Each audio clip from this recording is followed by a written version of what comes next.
Right, well, we'll just start the episode with a hello, everybody. Hello, everyone. It's the lovely Lottie. Hello. I think I've ruined the intro. We've ruined everything. We are both very tired. One of us is coming off a kidney infection, and the other one has had 5 hours sleep and a 9-hour work shift. We're going. It's not good to be doing a film review show, no, but we're going to do it anyway. I don't think both of us, when we said, let's do it Sunday afternoon, we thought the whole shit was going to happen.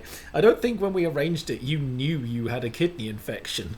No, I didn't. And that was just and then I was just this shift at work will be fine. I'll just come home, I'll have some dinner, and it'll be fine. I haven't even had dinner yet. I've just sat here. You haven't had dinner?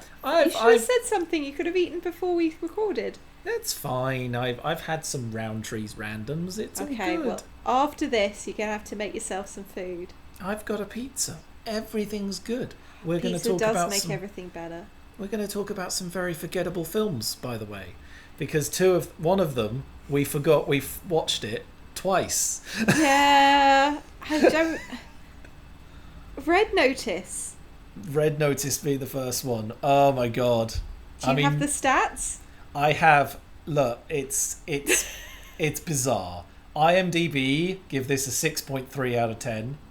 I don't understand that. Metacritic give it a 37 out of 100. Oh. Which I do understand. I feel Sorry, go on. I feel like on paper, this should have been a fantastic film. Well, yes. I mean, it's got everything going for it, hasn't it? It's got it's got a buddy, well, not buddy cop because they're both criminals, between The Rock and Ryan Reynolds, two very funny and actiony stars. Yeah, I mean, and yes, it's got Gal Gadot as a crazy supervillain. I feel like she channeled Lex Luthor a little bit. I mean, yeah, she does. She does ham it up quite a bit, which is very nice. Anyway. I do like a hammy villain. Actually, before, I think, as we were watching the last film of this list, actually of this episode, we hit upon the idea of you reading the plot synopsis in a sort of Jane Austen austere voice. Do you want me to do that? And I have them on my notes, but I wondered if you'd remembered this, because I think we should just give the lowdown. I could read the blurb off Netflix. Would you be able to do them for all three? Oh no, the one I might not be able. You could send me. You could copy and paste it into Skype, and I can read it from there. Yeah, I can do that for all three, because you probably got a better one. Oh, this is going to take so many takes for me to do right. I'm terrible at reading. You might realise we're not talking much about the film because, well, we don't really remember it. There you go. So that's Red Notice in the chat there. Everything's all great and fine. Okay. I can cut out the silence. It's good. Okay. Teeth and lips and teeth and lips. What? Okay, you go. I'm good. Don't worry me. Stop it. No. Oh dear, we were far too tired. Right, I'm going to have to just not look at you whilst I read this. That's okay. My hand up. Scene. An Interpol agent successfully tracks down the world's most wanted art thief. I can do it, damn it! An Interpol agent successfully tracks down the world's most wanted art thief with help from a rival thief. But nothing is as it seems as a series of double crosses ensue. Hey, she did it. Oh, that was so hard. 2 more to go. It's all good. Right, so basically that's the whole gist of Red Notice. They're trying to find Cleopatra's missing eggs, golden statue eggs. Mark Antony gave them to her. They want the 3 eggs to give to some rich guy for his daughter's wedding. Oh. One thing I do remember about I think I went a little bit crazy whilst watching this because about 5 minutes in, I said to you, Fred, I think an AI is writing this as we speak, solely based on me. Oh yes, you had like 4 or 5 moments like very close together where you said something. You said like, oh, and now he's going to bust down this wall, and then he immediately does it. So it's almost like you were playing the video game of Red Notice, controlling the Rock as he did various things, and it was amazing. To the point where I thought an AI was spying on me and then wrote this film just for me. Which now I feel really bad that I didn't like it more. It was trying to make the film for you, Lottie. I know. Well, it just goes to show I have terrible taste. Yeah, and it was just like, right, we got to make this really forgettable heist action film that I like. I didn't realise this when we watched it. I think I made fun of his name when we saw it in the credits, but the writer-director, Rawson Marshall Thurber, which is that's a great name. It's just a mouthful. But I have seen at least 3 of the films that he's done before, because when I was writing notes for this, I said it feels like a film called Central Intelligence, which was a film a couple of years ago with The Rock and Kevin Hart. Yeah, we do like Kevin Hart. Kevin Hart's quite a funny man, but it was a kind of forgettable action comedy sort of thing. But it was a vehicle for like Kevin Hart and The Rock, who are apparently best of friends in real life, to do a comedy action film together. And this felt like a vehicle for Ryan Reynolds and The Rock to have an action comedy. Yeah. Like Ryan Reynolds already has Deadpool and The Rock has everything else. They didn't have a lot of chemistry, I think, Ryan Reynolds and The Rock, which is odd because I felt like Ryan Reynolds could probably have chemistry with anyone. Yes, true. But I just didn't feel it. I think it just feels a bit improvised at the and I know Ryan Reynolds does that. He does like to rattle off improv stuff like that. Apparently he joked that he ruined about a week's worth of shooting because he just kept ruining takes by improvising random shit, which I do believe, because of course he's come from films where he gets to do that and keep it in the film. I mean, Deadpool 1 and 2. Yeah. Right? But as I say, the director, writer and director, I really feel should have done better with this, because I didn't realise it was him, but he apparently wrote and directed Dodgeball. Not seen it. You've never seen Dodgeball? No. What is it? Is it a film about dodgeball? Yeah, surprisingly, yes. Isn't that like an American children's game? Isn't it like what's it called? Bulldog.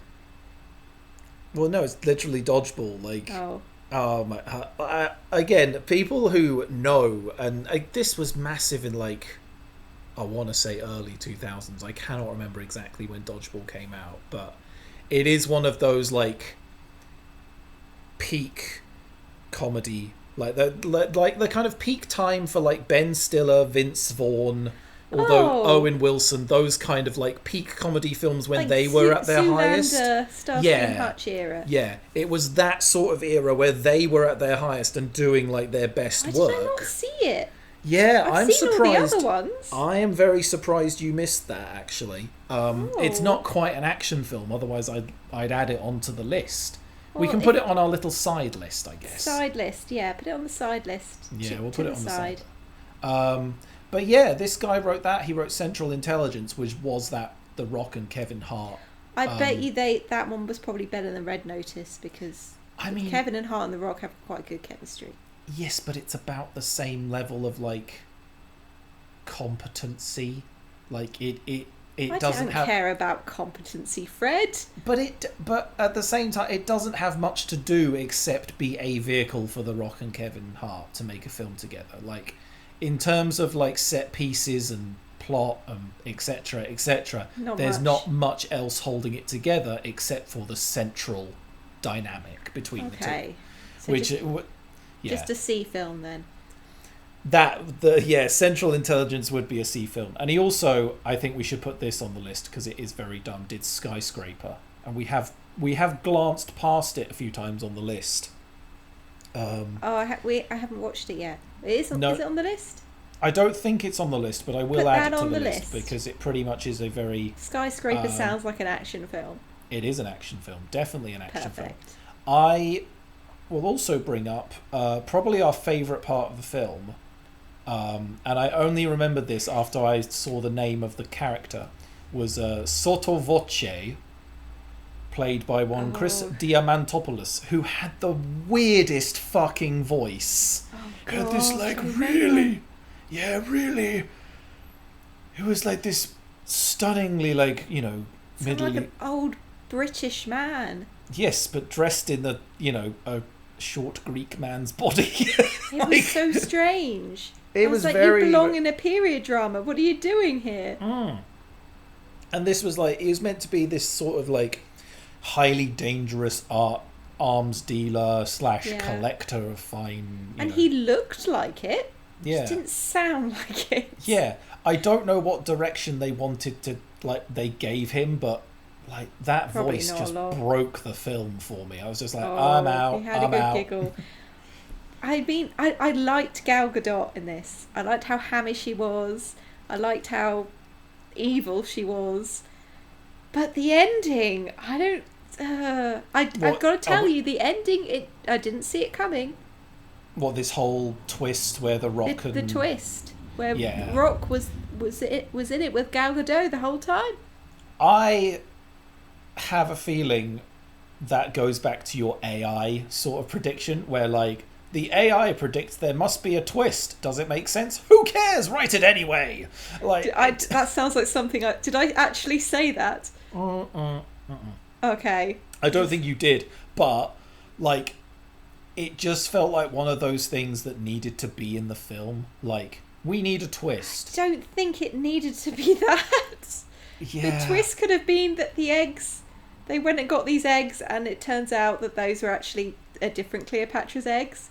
That would have been funnier. Yeah, they're at the wedding and the eggs are all actual, they unveil the eggs for the bride and groom and all that, and the father is just these belong to Alexander the Great. We wanted Cleopatra. Yeah, and then you can have a set piece of them escaping an Egyptian wedding or something, or wherever they were. I don't know. Probably yes. Egyptian. Everyone at that wedding got arrested as well because they stole some. They stole basically artifacts from a museum, which is a no-no. Oh shit! Yeah, it does get swatted, doesn't it? They get arrested because Gal Gadot and The Rock call in the cops. Yeah, I've put down that whole twist of Gal Gadot and The Rock working together is. I don't think they. Boring. Not only that, but it's just the fact that it's the fact that they gave Gal Gadot the help from The Rock just kind of undermines all the work that she'd done so far. She doesn't seem so badass knowing that he was just helping her the whole time. Yeah, and that made me quite cross. Yeah, I didn't quite think of that when we were watching it because, oh my god, the fucking bike man's back. I can hear him. He just fuck off. He also agrees with us. That's why he's revved. Yeah, I'm hoping that's why. But yeah, because Gal Gadot took a little bit to get into it, but it's that torture scene she has of she shoots him, doesn't she? She shocks them. She has that electroshock thing, and she pretends to shock The Rock. I think she actually shocks him. Yeah, but there's she has this wonderful just playful campiness to her during that scene that kind of just unfurls itself randomly in that scene. But it takes a little bit to to build up to it. But I don't think she quite reaches any of those heights.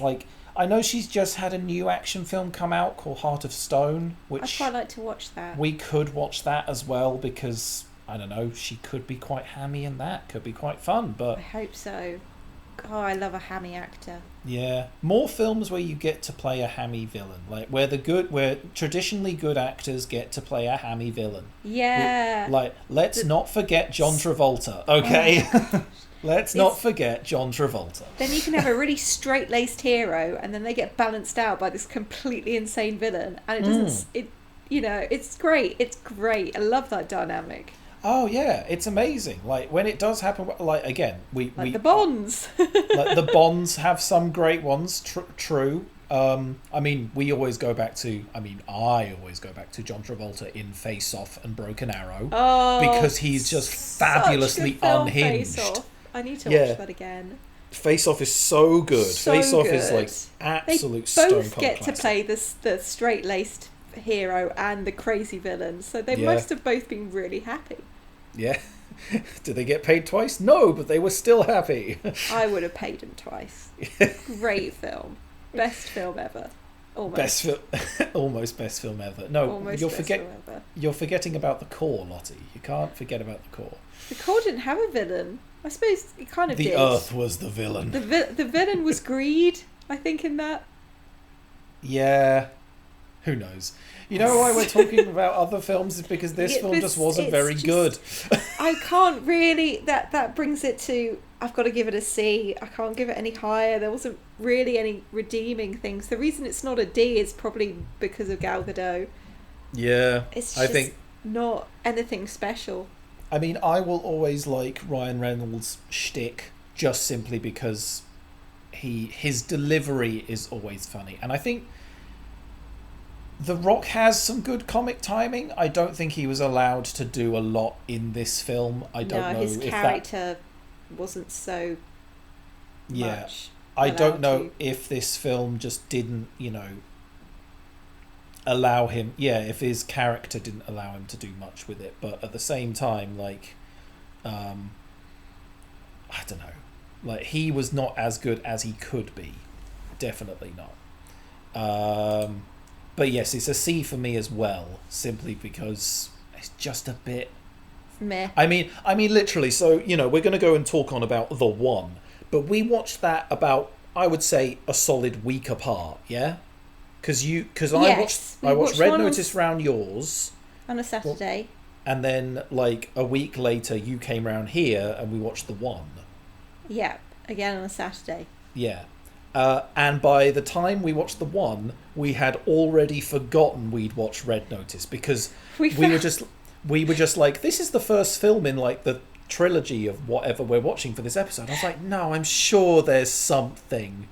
We found out was that because it was recommended to us after watching something. We're like, oh yeah, we watched that. We watched Red Notice. Oh yeah. Why was it called Red Notice anyway? Because that is the highest level of it's the highest wanted level by Interpol or something like that. It's mentioned like that's another good character. I've completely forgotten she existed, but the inspector from Interpol was great as well. Should have just been her and Gal Gadot. Oh yeah, she was great fun. Fuck yeah, I forgot about her. She just followed them around like a laser focused. I am the law. I am the law. You will answer to me. She was. Oh my god, I completely forgot about her. Oh, that's so annoying. So good. Look, this film could have been so much better than it actually was. Yeah, but it just wasn't. Yeah. I do not know how they missed the mark so much. No, they had all the right pieces. They just dropped the puzzle. They dropped the puzzle off a bridge, it seems. And they've lost like half of it. It's scattered to the winds. Oh no. Right, well, we're going to move on to our middling sector, which you have noticed that I've just sent you the plot over Skype. Yeah. It is Jet Li's The One. The teeth and the tongue, the teeth and the tongue. Would you stop saying that? That's just weird. I know it's just stage acting. Don't make me laugh. I'm trying to get my Jane Austen on here. Stop it! What is the matter with you? I'm tired, Lottie. Okay, fair enough. I'm just not going to look at you again. Fair enough. Okay, that's for the best. A rogue multiverse. A rogue multiverse agent goes on the manhunt for an it's too many syllables. Rhubarb. Rhubarb and custard. A rogue multiverse... How do you say verse? Multiverse. A rogue multiverse agent goes on a manhunt for an alternate version of himself, getting stronger with each kill. Only the last version of himself, an LASD cop, can stop him on his crusade before he becomes the one. What's an LASD cop? Isn't it LAPD? The Los Angeles Sheriff's Department. What the heck is that? Is that real? Well, I assume so. Well, anyway, I don't know. read I it. could that off IMDb, Lottie. I'm going Maybe to it's assume because it's an correct. alternate universe where I'm pretty sure President Bush was president. Yeah, President Bush was president in this universe, Lottie. That's neither here nor there. Yeah, the alternate version was President Gore, wasn't it? We're getting ahead of ourselves. Yeah. I like this film. I really like this film. IMDb kind of like this film, although not as much as Red Notice, which is criminal. IMDb gave it a 5.9 out of 10. That's good. Yes, but Metacritic gave it a 25 out of 100. What? Yeah, right. Why? I am mad at everyone on Metacritic who's given that a bad review, because this Maybe film they is were tired. fucking brilliant. This film is, again, one of those ones that I saw as a teenager. I saw it for the first time on Saturday. Like a week and a half ago, maybe, or something. Yeah, a week ago. And by God, it is just awesome. It's just awesome. It was very good. I loved the opener where they open it in one universe. It was like, what was it? It was this like dystopian future where Al Gore became the president. Oh yeah, they're all. It's this like, it opens with this like military police unit escorting a prisoner. Yeah, escorting one of Jet Li's universe selves into to be executed, essentially, isn't he? He's going to death row, and then no, isn't he going? I don't think he's going to death row. I think he's going to rat someone out. Like he's going he's a snitch, isn't he? Yeah, he's going to take the stand. But it doesn't matter, because bad universe Jet Li comes and kills him. But yeah, it's an alternate universe in 2001 where Al Gore has become president. But they're all dressed like fucking death troopers or something. Oh, it's great. And, you know, the evil, well, I guess one of the evil Jet Lis comes out and kills him. And every time he kills an alternate version of himself, he gains their power. Well, yeah, the power gets split between all the other universes that are left. And there's at the present moment in this film, there's 130-ish. Yeah, something. Universes. I think they say he's killed 123, and this is before he escapes and starts the film. So there's maybe 124 or 5 universes at that point, but they keep discovering new ones through portals and stuff like that. Plus, there may be some universes where he just doesn't exist. This is also true. Yeah. So he gets caught and arrested. Yeah, but he escapes with the help of his true love, Roger Rabbit's, with Jessica Rabbit's wife. No, Jessica Rabbit is the wife. Well, in that universe, it might just be Jessica and Jessica Rabbit. Jessica and Jessica Rabbit. This is true. Yeah. She's dressed up as Jessica Rabbit. She comes to his, death. He's being sent to this prison universe. Yeah, yeah. And she's come to break him out. And this is where we get the whole explanation of, he killed all of these people. But it's great. You get to these scenes where he's just showing all the people he killed, and it's just gently dressed up as different people. It's one where he's got these giant dreadlocks, and there's one where he's blonde and is like a surfer. Yeah, it's just Jet Li raiding the costume department at New Line Cinema, and then just finding all the crazy wigs and Hawaiian shirts. It's great to see all those different Jet Lis, and they all have the same surname. But is it Yen or something? Yensen? It's Law or Law. Yeah. They all have the surname Law usually. Yeah. And his name is Law. The bad one is guy, Law. His name Gabriel Law, which annoyingly they did not change the name of the guy he goes after. Yeah. Oh, they well, it's also Gabriel. They call the bad one Yulor. They just Yeah. shorten it to Yulor, and then the good guy they call Gabe. Or Gabriel, because all the people in the universe know him, except for the two. I want to call them time cops, but they're not. They're like multiverse cops, which are played by everyone's favourite, Jason Statham. Oh, he's like.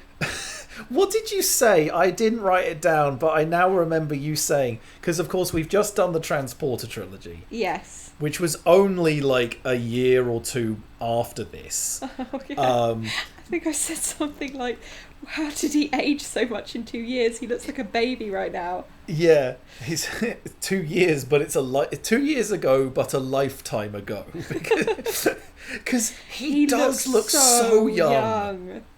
Like, that's the thing. So young. Like, I've just come out of my teenage years young. Yeah. And he also has an accent that is like way over the place. Yeah, we weren't sure if he was doing his regular accent or if he was trying to do an American one, but I couldn't pin it down.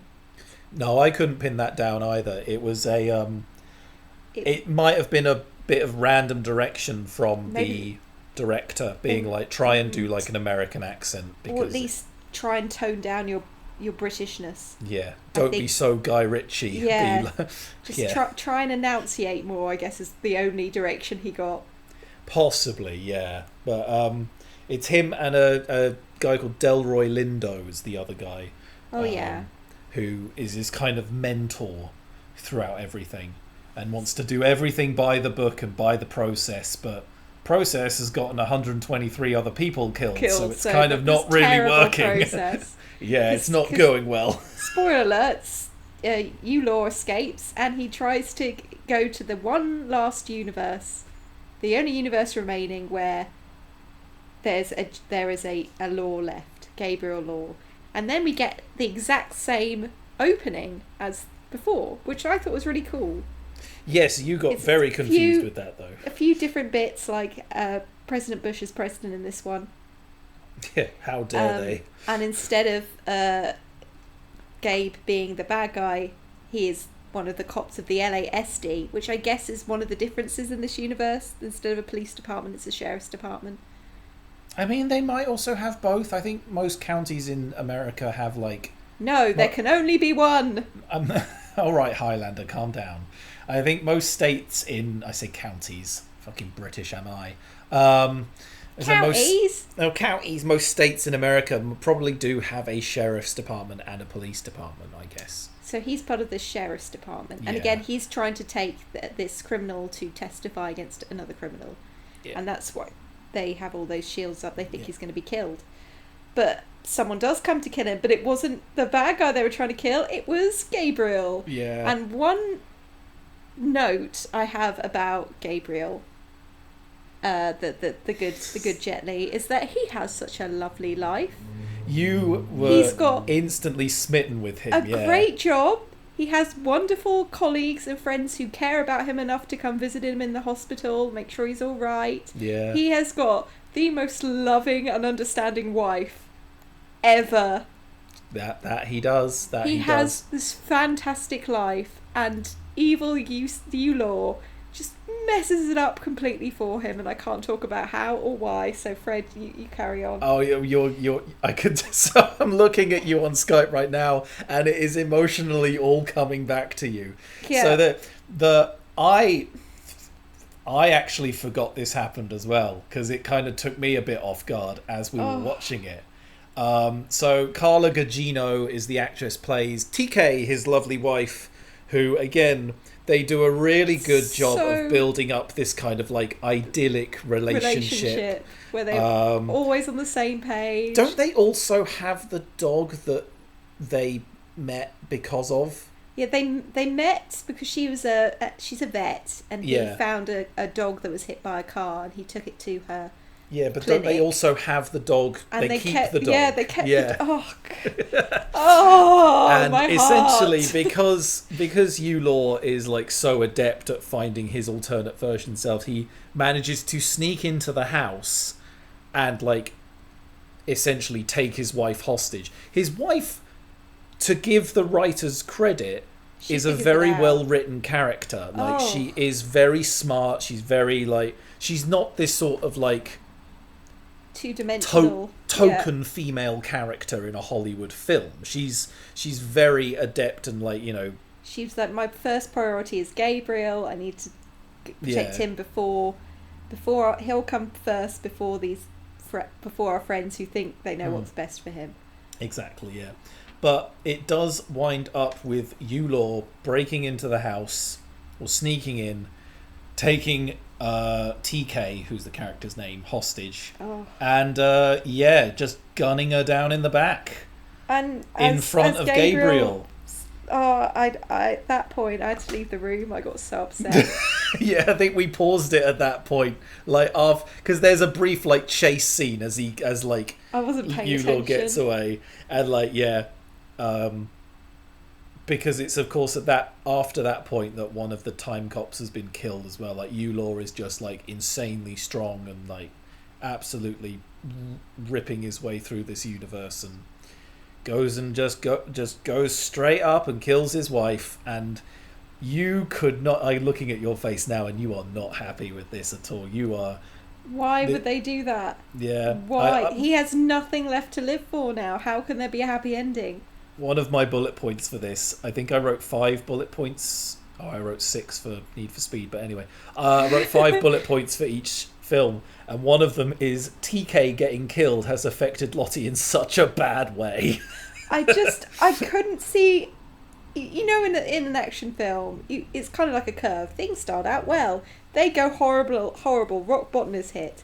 Things go back up, and we're even better than we were before at the beginning. Yes.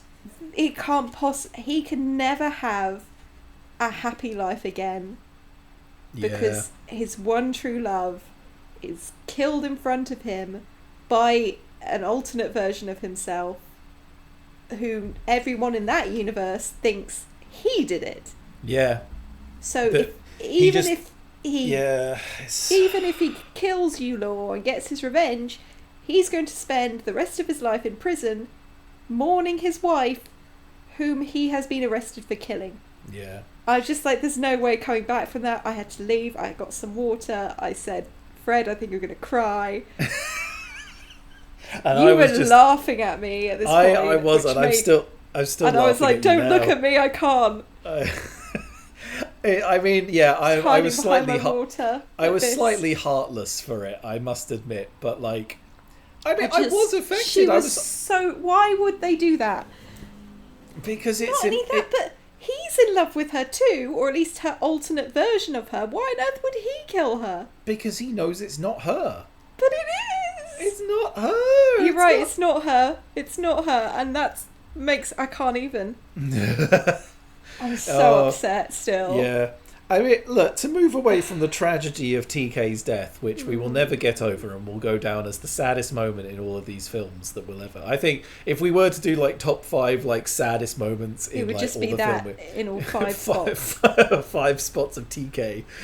Oh dear. I mean, okay, the rest of the film itself is Hollywood martial arts flick, essentially. But it was fine. Okay, Lottie has lost all hope. Yeah. But the film was very good. You loved the film. I really liked the film. It would have been... The way they get around this, right, is that they defeat Yulor. They send him to that prison place. They can't kill him because otherwise that power will go to... Gabe, and then they'll send Gabe to the prison planet instead. Well, essentially, they don't know what will happen if he could explode. Yeah. No one has ever become the only multiverse version of themselves. They don't want to find out. Scientifically, I guess they just don't know what will happen. That Yulor is working under the assumption that he will become a god, and that he will just gain, like, unlimited power by being the only law in the universes, but most people think he'll just die. They think he might just explode, but they're worried he might take out some universes with him. So they don't really want him to do that, so they send him to this prison planet, and they're like, what should we do with this guy, with Gabe? And they were like, oh, just send him back. Send him back. And Jason Statham's like, he can't go back. He'll be arrested. Yeah, he'll be arrested for the murder of his wife and several hundred other people. We don't care, send him back. So what Jason Statham does is he tweaks it a bit. So instead of getting sent back to his universe, he gets sent to a different one, which I think is supposed to be some sort of utopia, because they drive some odd cars and everyone's really happy, and I think Al Gore might be back. Al Gore is back, baby. But this, I guess there's a dystopian Al Gore and there's a utopian Al Gore, just to even it out. Maybe they didn't want him to look too evil. Yeah.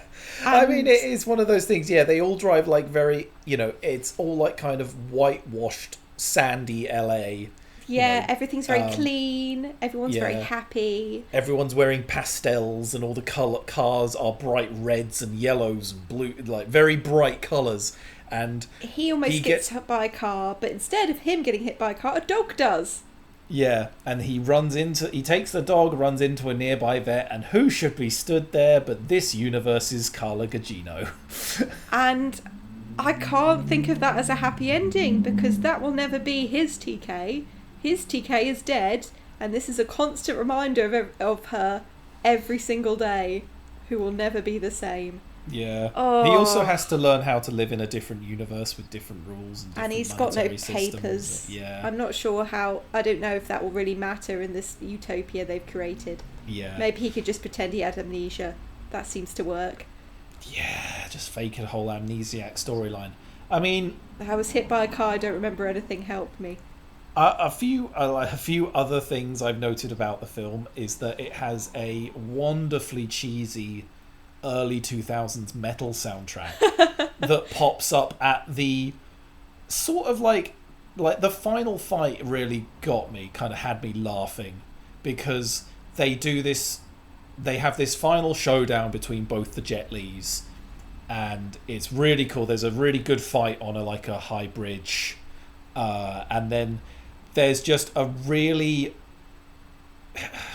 drawn out slow-mo fight where Gabriel gets the upper hand, and I can't remember the song. It's not the Disturbed one. It's not Down with the Sickness, which does play, but it does play this like quintessential 2000s metal that doesn't have the energetic draw that it should do. It didn't age well. Because it's all in slow motion.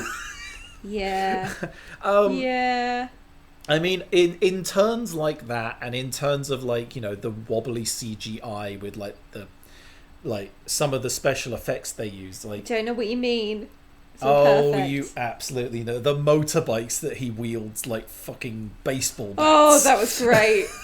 That was great. He just uses two motorbikes to slap someone. He slaps one out the way, and then he picks up a motorbike with the other hand, and he uses them like a Hulk smash. Like he squishes a cop. Yeah. He squishes a cop between two motorbikes. Like there's wonderful little set pieces where Yulaw. Yeah, there's wonderful set pieces where Yulaw just tears through police officers like they're paper. But they use all these really bonkers CGI, like all the things that would go on to be synonymous with superhero, like X-Men and films like that. It was very superhero-y. I guess it's because they had to make him super strong and super fast. Yeah. There's one where he's running 50 miles an hour down a motorway, and the cops are just like, "What the fuck is this guy doing?" It's just him sped up. Yeah, they just speed up the footage. I love it. Oh, that was great. But yeah, what are you going to give this film though, Lottie? B. A B. That's a respectable little grade there. I've got again. It's just it would have been A or higher if TK. If poor TK hadn't died. I mean, I kind of understand that reasoning. It's definitely an A for me. It's definitely an A movie. You heartless jerk. The rest of the film fucking rocks. Okay, it's so good. Fred has no heart. And this is the thing, like, we have watched films that, like, I remember as a kid, and some of them have hit just as good, some of them have not. Evolution. Evolution is always going to be that, like, oh my god, that was so much better when we were kids somehow. Yeah. And, like, you know, Face Off, which is just as awesome as I remember. And this is one of them. Like, Bulletproof Monk had the bit of the wobbles. Like, I was just like, it's not as good, but it's still quite fun. Mr. Fucktastic is still my favourite side character. He's really bombastic. Yeah, I also remember, like, I managed to find an actual video clip of, like, his chest. And I put that. Yeah, I put that in the Yeah. episode because you can clearly see it. How did they get away with that? You can clearly see it's not meant to say Mr. Funktastic. Mind you, I wasn't paying attention, so I guess the audience wouldn't be. Yeah. Anyway, we move on to our final film of the trilogy. Need for Speed, baby. Need for Speed. Based off of the EA video game franchise. Lottie, if you like long synopsis, here's one for you. Oh my god. Just transferring that over to you now. The lips and the teeth. Oh my god, with the lips and the fucking teeth. The teeth and the tongue. Fresh from prison, a street racer who framed... Who what? This is the best You're bit. going to cut these out, right? You're not No. Oh, no. Fresh from prison, a street racer was framed by a wealthy business associate, joins a cross-country race with revenge in mind. His ex-partner, learning of the plan, places a massive bounty on his head as the race begins. What do you mean, his ex-partner? It was like the wealthy businessman puts the bounty on his head. Yeah, I think because they're meant to have been... Were they meant to be two different characters? No, his ex-partner being Dino, I think that's what they mean. Yeah, that was the business associate. Why would they do... It's not a very well-written synopsis, yeah. No wonder I couldn't read it. It's definitely them and not me. So, yeah, Need for Speed is a video game. It is a video game series. It's been around since the dawn of... It's pretty much been around since the dawn of, like, colour video games. I thought you were going to say time, but I'd believe that. I've heard of it, not played it. I've played various entries of it over the years. It is not a game that you play for plot. It is not a game. It is ostensibly car racing game. They have tried to put various sorts of like revenge plot lines. I did play one fairly recently. Like I say, fairly recently, like a year ago. It did not, but it was almost exactly this film as a sort of like revenge plot line, sort of, you know. Wow. But it's you know, EA published, and this was coming out around the time that Breaking Bad was wrapping down. It's 2014, isn't it? I would have thought Aaron Paul was a hot commodity then. He's a very good actor. And I must have missed other things he was in because I haven't really seen him in much else. But I think that this was one of Aaron Paul's like big attempts to break into Hollywood and try and become a big star of his own, because as far as I'm aware in Breaking Bad he is a side character. Like he is No. He's one of the main two. I know he's meant to be like, you know, there's Heisenberg and then there's Jesse. There's Jesse. So but like it's all about Heisenberg, let's be honest. Yeah, but it's also quite a bit about Jesse. Okay. Yeah. Oh, it's very good. I have heard. I don't think you should binge it though. I am terrible at watching TV shows. Like maybe try one a week. It is taking me a lot of effort to sit down and watch a Futurama with breakfast every day. Sometimes I'll just immediately snap onto YouTube and watch like a compilation instead. Like anyway, right. But at the same time, this was, I don't know why I decided to put this on the list. I've got to be honest. I have to say, I feel bad for not liking this film. Yeah, I mean, am I allowed to use the picture? maybe leave them in suspense. Oh my god, it's so funny. Okay, you have the picture that Fred has is he took a screenshot of maybe the finale part. Yes, it was. It was definitely like midway during the race at the end of the film. The Skype call we were on. Yeah, and we we're didn't both need sat to meet there. in person for this. No, we were sat there watching the end race. Michael Keaton narrating, and I looked over, and I don't think I've ever seen Lottie look so fucking bored at a film in my life. Like, we've watched some Drek for this list. We've watched some, like, absolute diabolically bad films. But I have never seen you look so bored when they're racing, like, $1 million supercars. I need to put a disclaimer here. I had a kidney infection and I wasn't feeling my best. And I couldn't help it. It was just so boring. But even so... You didn't know you had a kidney infection. I did at the time. But you technically did have the kidney infection when you watched the one as well. That's different. That was good. That film was good. It didn't have any... The racing bits in Need for Speed was so boring. It was a lot of close-ups of their faces combined with long shots of all of the cars driving. So it was a little bit difficult to tell who was in which car, at least for me. I mean, I love the fact that you have just said the sentence, was it the racing bits were so boring? In a film that is essentially about racing cars. They only have racing bits at the beginning and the end, and the middle bit is actually this sort of cross-country trip, which is... probably the best part of the film. Yeah, it's a sort of like... Two policemen. The only two policemen in America turn up. They have to get away from them. You find out some backstory. Well, not really backstory. You know, the main characters who have been hurt. Aaron Paul, who's been hurt by, you know, his wealthy business associate.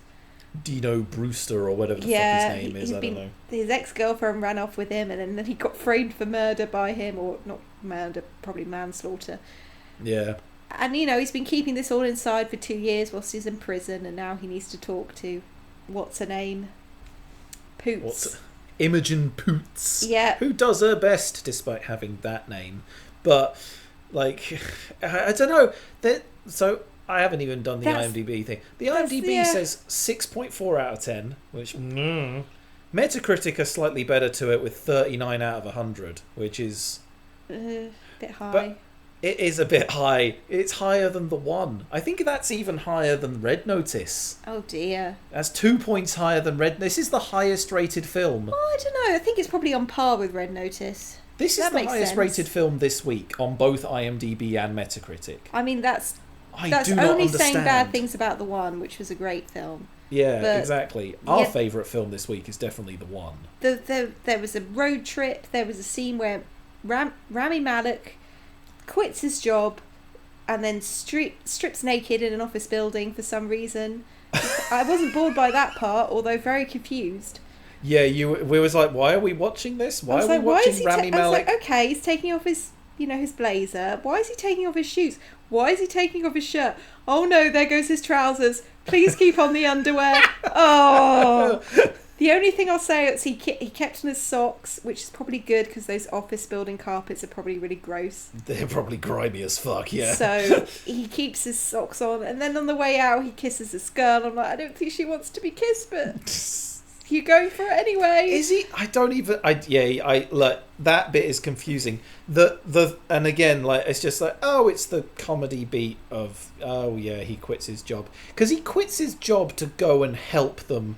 He obviously doesn't like that job very much. No, but the thing is, once Aaron Paul, the whole instigating factor is Aaron Paul gets arrested for this illegal street race, which has resulted in the murder of their very best friend, Petey. Oh, Pete's such an annoying... Who is really, like, glossy. He's almost like a fucking, like Vogue model, sort of, like, you know, just, like, the perfect, but you know, with all teeth and big blue eyes and blonde, spiky hair. American Boy Next Door. Yes, there you go, that's better. But stayed after inside. 2 years in prison for some reason Aaron Paul is just able to get his hands on this very rare Mustang that he worked on, which the owner for some reason is just like, yeah, sure, I'll give it to you. I think it's the publicity. They're like, do you want to? They want it. He said, I win this race with it, and everyone will know, and it's be worth so much. Blah blah blah blah. And that's the thing. They drive this car they have to drive this car all the way across America, essentially, from like New York to LA, in 47 hours, 48 44 hours or something. Yeah, and it's just like, okay, so it's a kind of Smokey and the Bandit, like cross country. And that part was good. The cross country part was good. But this is where the Rami Malek stuff comes in, because Rami Malek in those 2 years has got this office job, and he's obviously this like tech whiz or this mechanic whiz that they need. But this is what annoyed me about this film, is that they hire Rami Malek, they get him to quit this job, and they do it by having this like elaborate police chase around the office complex of like, and this guy is on the radio to him just going like, look at the car lean as it pulls away, this is what we need you to fix. And I know you were just like, this isn't important, they were going to do this when they get to LA, but like, he never fixes the fucking problem with the car. They make Rami Malek leave this job, join their crew with the express intent of fixing the Mustang so it can win the race, and then they never use the Mustang. No, but they also never use any one of their crew for the actual race. They don't use Mr. Flyboy. They don't use the other two guys. Holy fuck, they don't, yeah. They don't use any of them. So there's no point in any of them coming with them. But they're just there. Yeah. They're his boys that can only stand 3 meters apart.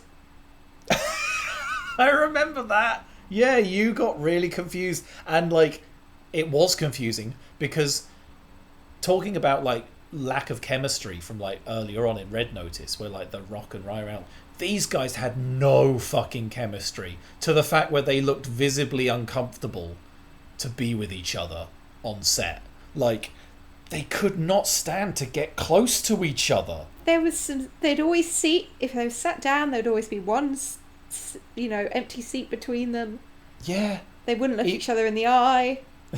I was like, what's wrong? Was there social distancing when they filmed this?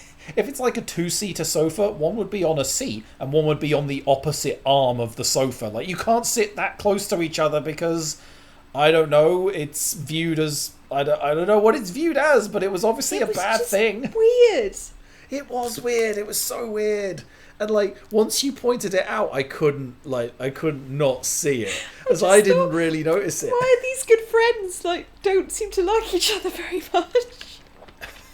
But, like, yeah, I mean, you're right, though. Like, the middle bit where they kind of have this small bounty on their head getting across the country, trying to get to LA on time. And they have a bounty, and they need to be quiet, but they also have to be really loud because they're not invited to this race. They have to get Bruce Wayne's attention, Batman's attention, to get into the race. They have to be really inconspicuous and conspicuous at the same time, which is quite fun.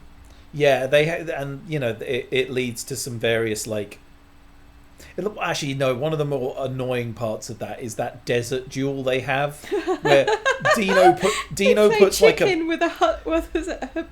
It's exactly the point I was thinking of. Yeah, they have this. Dino puts a bounty on Aaron Paul and is just like, anyone who can take this guy out before he gets to the race gets my very expensive Lamborghini, I think is what he gives them. And Michael Keaton's just like, oh boy, yeah, let's do this. And I'll announce that on the radio. There's a trio of like desert, almost like some sort of Mad Max bar jar buggy like driving kind of people that come in, and Imogen Poots is driving at this point because Aaron Paul needed a nap. Yeah.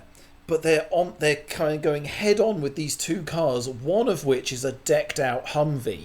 That's and she drives straight on into the Humvee, saying like, "Oh, I can't remember the word." She was like, people who are very self-conscious by Humvee, so he'll dodge out the way. Yeah, basically saying And then- he's got a Humvee, so he's got a tiny penis, and it's just like, and I don't like, okay, I guess.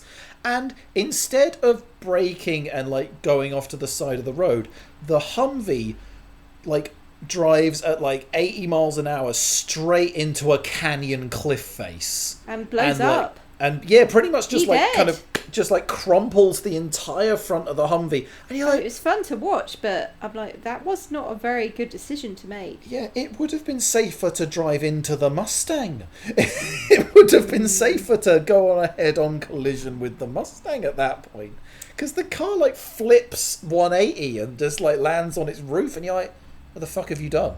You just ruined a Humvee for no fucking reason. Like, there's so many like bizarre choices in the film, and like, I think the main problem I had with it was that I remember it being not a lot better than it was, but just a bit better than it was. Are you sure, Fred? Yeah, Maybe you had a temperature. I might have been ill, okay? Like, I don't know, but I definitely remember this being like at least entertaining, at least like... I found the middle with part substance. entertaining, and then as soon as Imogen Poots got taken out and had to go to the hospital for the rest of the film, it was like, oh, it dipped right back down again to the, oh, I've got to get through this. Which is where that picture comes in of me thinking, oh, I've got to get through this. I it's tried like to midway find, through that race. I and you're tried just to like, find things to get excited about. Like we were given a list of who was driving, and one of them was just called English Paul, and I was like, "Woo, go English Paul! I'm rooting for you, buddy." And Well, one of them was he was in the called lead for a lot. Yeah, one of them was called English Paul, and one of them was called Gooch.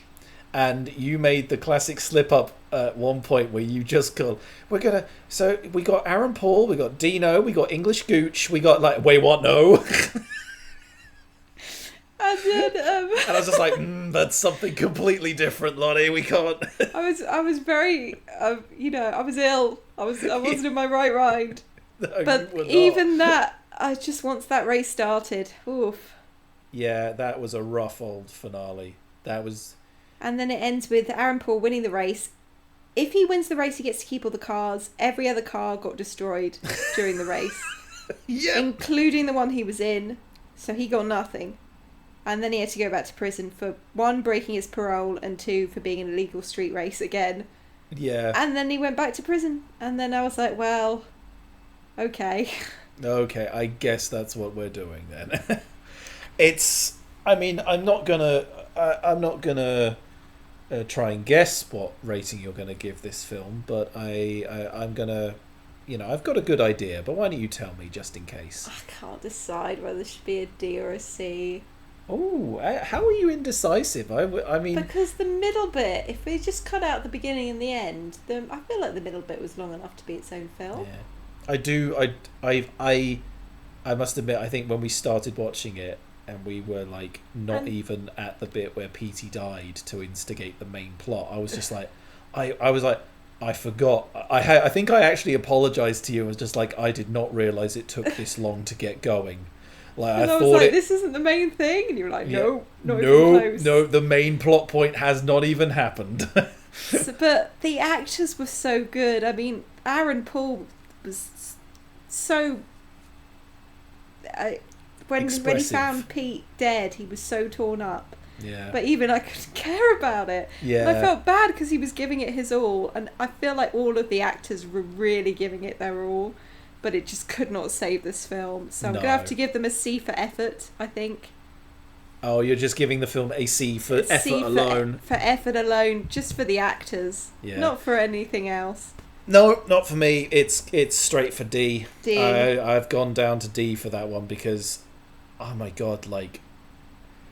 Oh, it was I hard. apologize. I think I personally have to apologise to you for putting that film on the list, because even it qualifies for our list, but had I remembered just how slow it was, that and when you say about Aaron Paul being as good as he was, yes, he was, and there's a scene where he actually gets to the race meet, he gets to LA.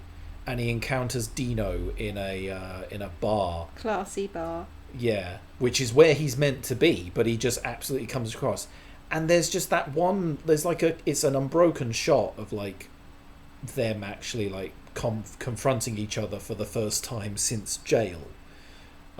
Since the and incident. Aaron carries that scene like a fucking bodybuilder. Like, you know, he's like he could do anything. I think that pure like quiet anger that just builds and seethes in his face. You could see it in his eyes. And it's moments like that. Completely wasted on this film. Yeah, exactly. It is not the film to be using. He could have just phoned it in. Yeah, it is not the film to be like having that much effort put into it. But so much effort was put into this. Yeah, it makes me sad. This is why we'll never get like sequels to the films we love. It's because they want to make shit films like this instead. No. Oh my goodness, Aaron Paul is Hitman. You want Hitman 3 where they recast him yet again. Yes, although I did like Rupert Friend. Rupert Friend, yeah. Yeah, he was very good. We'll get a new Hitman film someday. It won't be as good, but we'll get one someday. Oh yeah, we need to put Aaron Paul in more films. Yeah. We'll find another action film, some more action films with him in it, see if they're any good. We'll have an Aaron Paul season. Yeah, I'd like that. He's great. We should do like specific, like, I mean, rather than randomizing it, I think we should do like specific seasons, like, you know, find a common ground between some films and like, you know, like a director season. We still need to do all the Fast and Furiouses.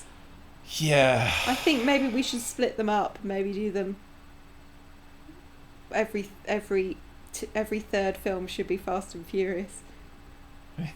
Oh my god. That way we won't get too fasted out. Yeah, but we'll forget all the plot threads. It doesn't matter. There's plot threads between films? Are you sure? The main plot thread is family. They were so bad at that. Yeah, we have only watched one film. I've watched far more than one film of it, but that first film I just forgot how bad it was. Actually, it was pretty bad. Yeah. But anyway, I think that takes us to our hour. I think we had a bit of waffling at the start and end of it. Yeah, you might want to cut out me trying and failing to say things. Nope. Oh, drat. It and adds to the comedy of the whole podcasty thing. I like it.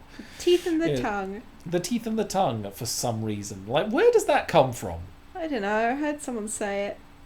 Oh, like it's one of those like vocal exercises. Yeah. Okay, I get you. That's what where I think I was trying to say. I don't fucking know. I thought you would have heard it from somewhere. Like, you wouldn't just start randomly saying teeth and tongue. Teeth and tongue and lips and mouth. Yeah. But like, and I can see you on the voice call, like enunciating, like, yeah, Stacey. Oh god, the Game Grumps bit. Stacey Dennings. I hate you. Yeah, and I hate myself for watching Need for Speed. But anyway. Yeah, we did it. We never have to do it again. We never have to watch that film again. No, the one. Goodness. We'll watch the one again, obviously. No, I don't think I can. You can watch the director. You can watch the TK Survives cut. If you could find that for me, then yes. But the alternate version of the film. It was too much of a shock. Oh dear. I'm still not over it. It's made me sad again. Oh well, we'll go try and, you know, do something that's not sad. We'll watch a funny film and make you not sad anymore, Lottie. Good. Stop the tears from falling. Okay then. Well, thank you very much for listening, watching, whatever you're doing, anyone. It's all good. Thank you very much, and we'll see you whatever the next episode may be. Okay. Tune in next time for more pictures of me looking happy and less bored. Yay! Okay, bye-bye everyone. Bye-bye.